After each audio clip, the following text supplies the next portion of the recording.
So, back in the studio. Yeah, after a long day of shoot. Long day of shooting, and I guess we should do a quick recap of what we did, why we're doing it, and well, I would say right now that we have no expectations of what we will accomplish. I hope that we will be able to achieve a color image. Yeah. That's all. Because basically all we did all day was shoot black and white imagery with color filters over the lenses. There was no color information recorded, okay? We just end up with black and white images if you want to show them the three black and whites that we got.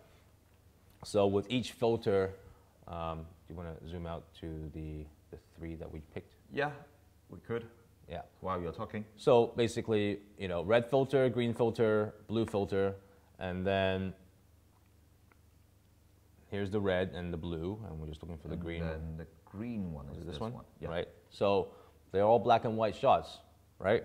The only difference is that if you look closer, you'll see that the contrast is a bit different because with using the different colored filters, you pick up different objects depending on the color of the objects, okay? So what we're going to do here is export these out, throw them into Photoshop, and put them into the RGB channels. And in theory, you should end up with a color image or some sort of color. Okay, we're not expecting it to be perfectly accurate color. Like because the filters are not accurate. Yeah, the filters are, well, we ended up, first place, yeah. We found out that they're pretty shit filters. Okay, because some of, like, they really blurred out the image. Yeah.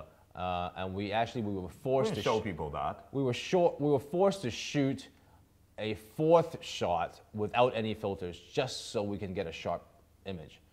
You know, so you can see here in this one, for example, that the blue channel on the right is the sharper of the two of the three, but the green one is probably the most blurry. And these were all in focus, okay? It's just that you put that filter in front of the lens and it reduces a 100 megapixel image down to like a 12 megapixel from an iPhone. Actually, an iPhone shot will even be sharper than this, to be honest with you. But so we didn't know that was going to happen, but it did. We just kept rolling with it. Yeah. And we think now that I'm just predicting that we've shot that black and white image without any filter, that's going to save us a bit because that contains the sharpest information, right? So when we need to, we can pull some detail out from that layer.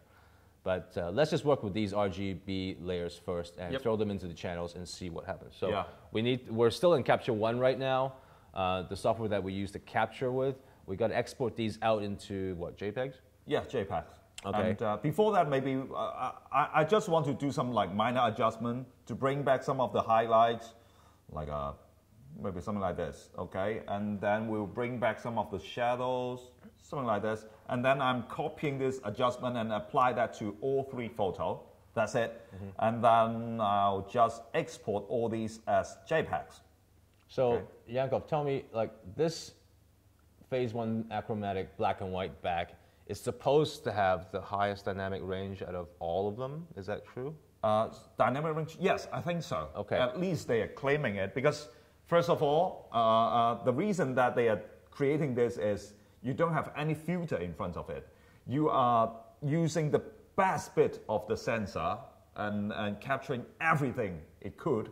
So it's giving you the best dynamic range, the best image quality, but without sharpness. Yeah. That's it. Without color information. Right. So that's it. Because we should also mention that all sensors out there are essentially black and white sensors. The only difference when you shoot with a color camera is that they actually put a colored filter, a Bayer or whatever filter, over the sensor that gives you the colors. But so the sensor is actually just recording black and white images again, but it does all this stuff in the background, right, to create the color images for you. And what we're doing here is that we are actually doing all that background work that normally the camera and the computers do. We're doing that manually. So we could have shot this with black and white film and achieved the same result and scanned the film into Photoshop. but we were lucky enough to get the Phase 1 back, which is a pure black and white camera.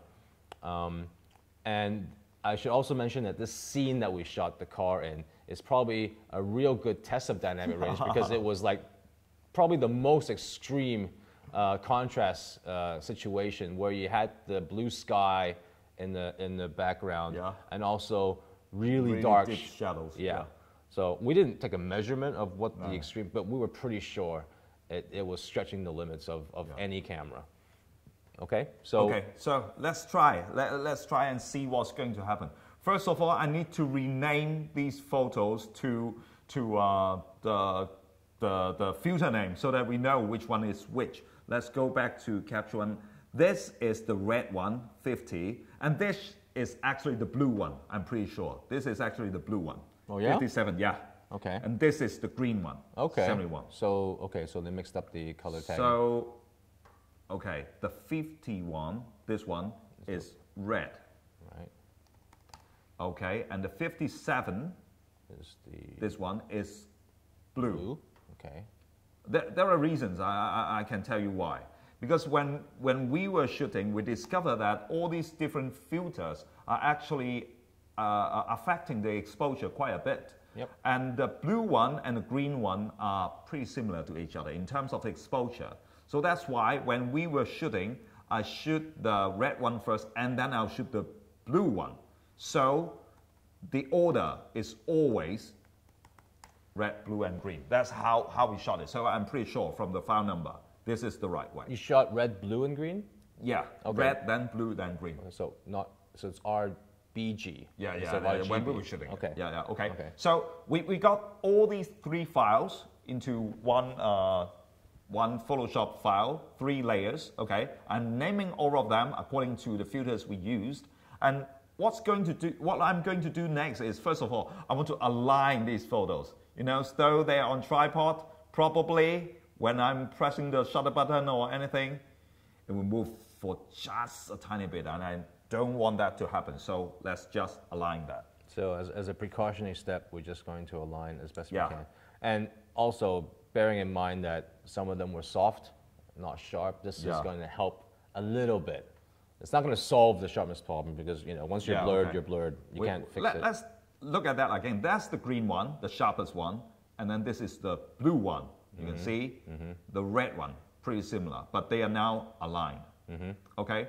So what I'm going to do is, I know that Photoshop is going to do something very funky if I don't crop that in, because these photos have been moved for just a bit, so that I will crop in just a bit so that those transparent pixels on the side are not going to affect this. Okay, the next thing that I'm going to do is, I'm going to do, click Ctrl A, just select the whole image, and then I'll click Ctrl C, Apple C, just to copy the whole thing. Not just that I want to copy it and paste it somewhere, because if I do that and I create a new document, it would actually, why is it not doing that? Interesting. Is this A257? I'll remember A257, okay? Okay.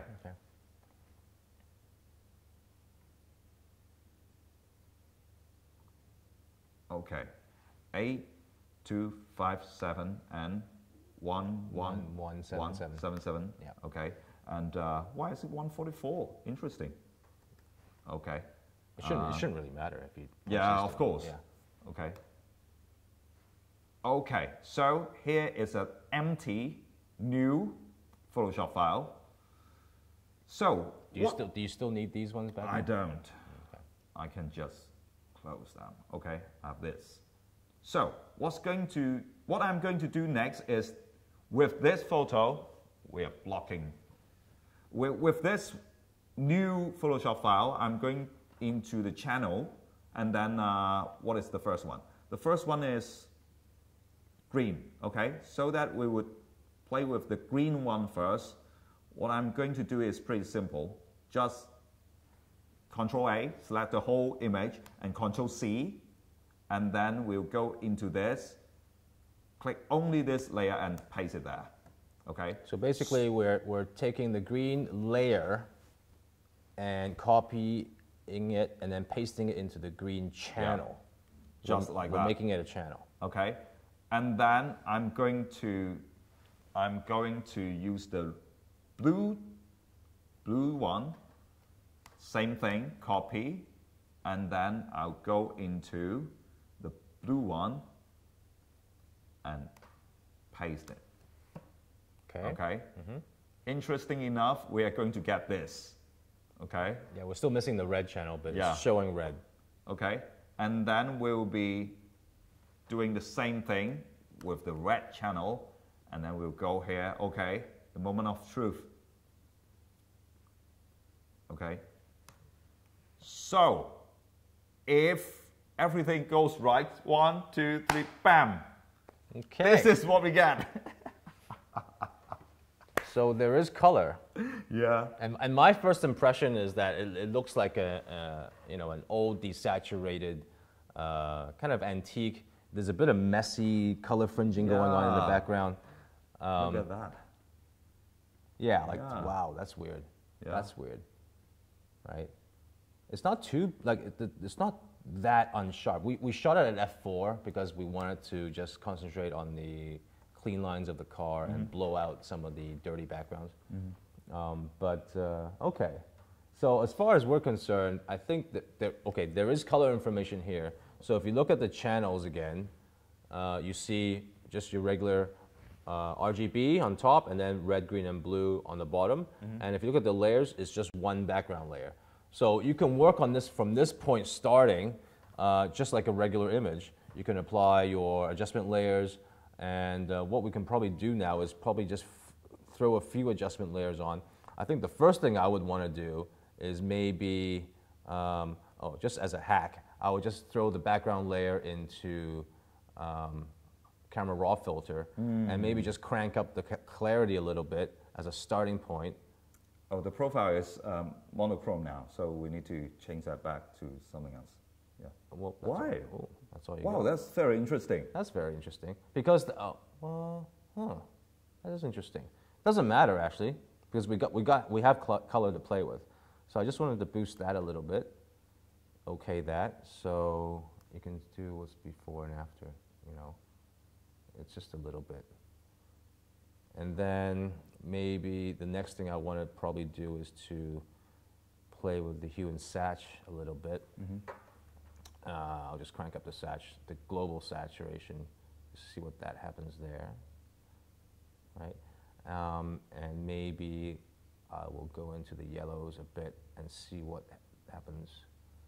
So I remember as we were shooting, this whole area was basked in sunset light, so it's pretty warm. So I was seeing if I can try to get some of that back. And greens, I also boosted that a little bit there. And then, okay, and then we can probably go into curves. And since we manually manipulated the 3 channels, I would probably want to go into each of these channels and manipulate them separately as opposed to doing a global adjustment. And just see what happens. I mean, freaking no idea what would happen here. But okay, so we're bringing back some of that. I think this does have something to do with the filters, because the exposure of all these filters are affecting the whole thing in a pretty strange way, which we have no idea what they are. So we are still playing around and see what would happen. Yeah, it's actually quite interesting. You know, once you boost the colors, you can get a lot of them back. You know, when we first started, it barely had color, but now it's getting there. Oh, okay, this is cool. And then I would probably want the shadows to be a bit cooler. Wow. Like that. Actually, for the highlights, I would probably bring them back down. Like that. And globally, I would probably want to boost the shadows a bit, like right here. I would probably just punch those up. Yep, there we go. Yep. Right? Maybe around there. Yeah. Right? Yeah. But what's interesting is that also back here, if you want to zoom into this area. Yeah. Yeah, that's a lot. What of is wood, that? You know? See, that is something that's just, it reminds me of the film days where, you know, you're shooting black and white film and you have no idea what the image is going to look like until you're in the darkroom and you've exposed your first sheet of paper and you've thrown it into the developer and you're just waiting for this image to magically appear, you know, inside the developer. It's kind of like that. You're just kind of, it's bringing back those memories of shooting kind of blind, and then you're shooting based on intuition and experience, but you don't have, you know, any Polaroids or proof to back you up as you are shooting. You have to wait until later. So it's quite interesting to do it this way. And I would say right now that especially these artifacts that are happening in the back, I mean, sure, they're not precise. These are just kind of like acts of God, you know. And you know what? Because like through our research, we have been seeing people using very different methods to combine these three channels to get the color photo, right? This is probably the most basic way. I don't know if that is the best way too. And because for me, if I could, and if we are doing it this way, then if we could separate all these channels into layers and we could manipulate them as layers, maybe it would be easier, but that would be another story. So maybe we can try that out some other time. Yeah, I just want to see if I can boost the image, the saturation in the car, because there's really, the car is not gray, it's actually a beige, and we're missing a lot of that information here. It looks pretty gray. Yeah. And I just put the color picker on it to try to boost it, and it didn't do anything. No, because it's gray.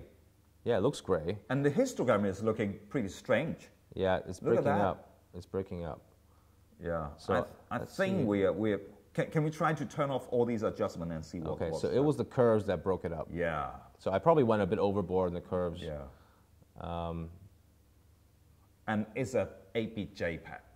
True. Yeah. If we exported a 16-bit TIFF, maybe we'll have more information that we can play with. But this is just the first bit of our experiment. We don't know what's going to happen next. Maybe after a week or so, we are going to show you guys something else. And I'm hearing that someone is very show interest in retouching this photo, right? Oh yeah, so I'm just going to send it over to my retouchers over at LA and let them take a good look at it and see what they can do. I'm not sure if they've actually worked on trichromatic photography before. Yeah. I mean, probably not. Maybe they've dabbled on it, but I don't think anyone has done it for commercial work. That's true. And I don't think, I probably won't recommend it for much commercial work, but because it's just of the unpredictability of it, unless your client is really feeling, you know, daring. I don't know, because the whole thing was so ad hoc. I don't know if we talked about that before. You called me like 2 days? Yeah, 2 like days ago? literally 48 hours ago, this was just still in my head, and I had, you know, to get Yankov and his team together, got the car, got the camera. I didn't even know if the camera was available or even existed in circulation in Hong Kong. So, and just fortunately, it all came together. We found the filters, which are really hard to find because no one's shooting with pure red, pure green, and pure blue filters. So most of the shops were covering just regular types of filters like polarizers, initial densities, you know, things that people would buy, right? No one was buying. And the funny story was the shop that you actually found these filters, they found them collecting dust at the back of their warehouse, right? Like They said that no one is buying them, no one is using them, and I actually got in touch with a dealer of a big time filter company in the world, not only in Hong Kong, and they said we have not been selling any of these filters, so that we don't have any of those installed after 20 years in business. So that's why. So even like biggest store in the world, like B&H, I went to their website to check, and I found the right filters, all special order, right? So they're probably tucked away in some warehouse where some guy has to go dig it out and ship it to them to ship to me, and you know, in 2 days' time, there's no way they can get it to us. We just had to find it locally, and we knew when we saw these filters that, you know, they're not the best filters in the world. And my biggest concern was that the colors were not going to be accurate, but I was willing to accept it because it will throw weird colors like this, which I like, actually. It's cool. The slightly disappointing part, which is totally not unexpected, was the amount of sharpness that we lost. Image quality, yeah. Yeah, because we're shooting with basically the best camera back in the world. Well, and for me, because I'm very excited about this project, because people know me, should know that I'm like really, really an image quality guy. And I was thinking, wow, if we could get the best image quality, the best color photo by using a chromatic back, that would be awesome. Let's do that. But at the end, we are being limited by the filters for this time. But I'm not going to stop here. We're going to find a way and see if we could find the right filter and do this again. Can you find a better filter somehow? I don't know. Given that if we had more time? Well, I was saying that I got in touch with the best filter company in the world, right? Okay, so let's go down a notch. Let's not go for the best, because they already said they don't have any. They don't have it in Hong Kong. Oh, but okay. if we want to order them, still they're going to do that. Okay. I'll talk to them. Okay. Maybe they're interested in this. Because look at this. I just found out the lights. There is some color information happening here, which is quite interesting. And there's actually quite a lot of color information happening here. There's a lot of green reflections that are coming out of nowhere, right? Even in the Quattro badge, it's quite interesting. Well, I think it has something to do with the green channel being sharper and the blue and red channel are being more blurry. Yeah. That is going to affect not only the image quality, but also the color fringing. You know, the reason that we are getting color fringing is because different colors are being diffracted in the lens differently because of the wavelength. And we are creating it in a different way, but we are creating the same effect. Yeah. I wonder if, like, if you clicked on chromatic aberration, I wonder if it will actually try to fix some of this stuff. Oh. You know what? Maybe we should try making this into a, like, I don't know, maybe a TIFF and bring that into... Can you do that in a camera raw? Is there a function for that to like a checkbox? Lens. This deep fringe. This only purple fringing and green fringing. Let's. Oh. You see? What? Did it take out a lot of green? Yeah. Let's pick a green. Here. Look at this. Okay. Let's try to bring it in. Oh wow. They're gone. Oh. And purple, bring them in. So you basically. Well, and then. Desaturated everything. Yeah. You took away a lot of the color. Okay. Feeling blue. Yeah. Wow, yeah. It's black and white again, which is kind of meaningless. Oh wait, but if you hit OK, does it apply all these adjustments back? I think, I don't know. Yeah, let's do that and hit OK, and I think we should convert that into a smart object and do a smart filter. But anyway. Yeah, there's a lot. Yeah, it's still there. Yeah. It's still colored. Yeah. This is looking actually but like it. You see, all that fringing went away. All that purple went away. Yeah. Okay, but the green here is still okay. Yeah. Because I guess it doesn't consider that as fringing. Mm-hmm. It's only at the edges, right? And this is not in an edge. Yeah. Okay, so that's, again, another step cleaner. Yeah. It's almost as if I took a regular color image, I desaturated selective colors. Yeah. And then I also did one of these, what was that thing called, where you separate, you do a color separation? It's almost like color sep, but what's that thing in Capture One? If you go back to Capture One. Color balance? Oops. A color editor? There's something where you can separate the colors of the shadows versus the highlights. Color balance. This. Color balance. This thing, right? Okay, maybe you call it something differently. Is there something else? This is the whole color palette, right?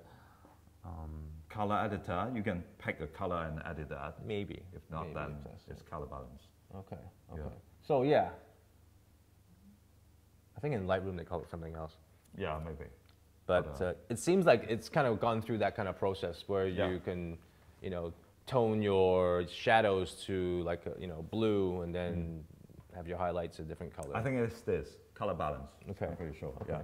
So it's kind of like you could just did that to a regular image. Yeah. But obviously, for this one, it kind of started that way. Yeah. So it's like regular color images here. It looks clean. we started here, which is not clean, and you have a choice of meeting in the middle. You can make this image look as normal as you can, or you can make your normal image look as weird as you can. But I would say when you start retouching and finessing an image, if you start here, you'll tend to end up going in a direction over here. If you started in a very different position, you're going to end up over here. You're not going to end up over here to match that. You'll just go off in different directions. So I think because we started so differently in such a different place, we're going to end up in a very different place as well. Yeah. It's kind of cool. I mean, for a fun project, for some fine art work, I think this could work quite well. We shot 2 other images today of this car, but then I think we'll have to do some other Photoshop work before we are going to show that to you guys. Yeah. It's going to be a long process. This is we actually did the shoot this morning, and we are trying to put these all together. It's only a test, just that we are so excited that we want to show you guys. For the end result, maybe we have to wait for, I don't know, a few more weeks. Yeah, I would say a week or 2. I mean, it depends when you actually post this video out.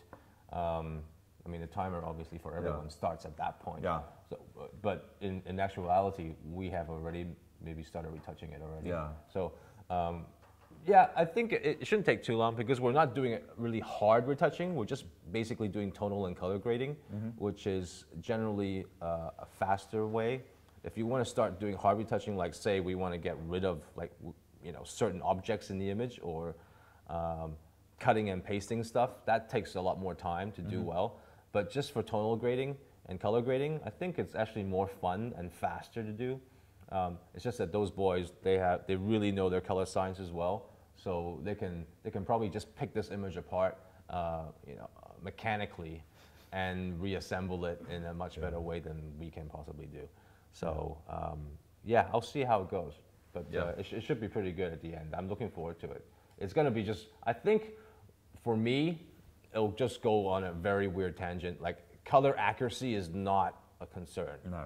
I think that even maybe, I think the one color I would like to preserve is the car color, if possible. But I'm also just willing to let that one go. Yeah. It's not a big deal, really. It'll be great because I picked this car because of the color. Yeah. So I would try to keep it, but if it doesn't, and we just go way off in some tangent or some extreme color cast that we just all, as retoucher, photographer, and the entire team agree on, then we'll just go with it. So, yeah, and that's it. All right. Okay. Thank you again. Thank you. And special thanks to Audi. Yep. For lending us the car. Yeah. And also to Phase One for lending us the digital bag, the achromatic one. Yeah. So it's, how old is the bag? Is it about a year old? No, I think it's like two years old because the new one is out. The new achromatic 150 megapixel. Oh, okay, okay. Is out there. You can actually get that if you want. Okay. But I don't have the money to get that. So the car is only 2 weeks old. Okay. It's brand new. I haven't seen one on the road yet, except for my own. Well, you can either buy one of these cars or 4 of those digital bags. The price is similar, I think. 4? 3 or 4. No, I would say. Well, how much is this? About 500. 500,000? Yeah. No. For the digital, just for the bag? Yeah. Just for the digital bag, I think it's 200-something thousand Hong Kong. Oh, okay. So yeah, 4 bags equals 1 car. Okay. Get one car, choose. get 4 bags. Yeah. Okay. Yeah. All right. One for each wheel. Yeah. All right. All Thank right. you guys. All right. See you next time. Later. Bye.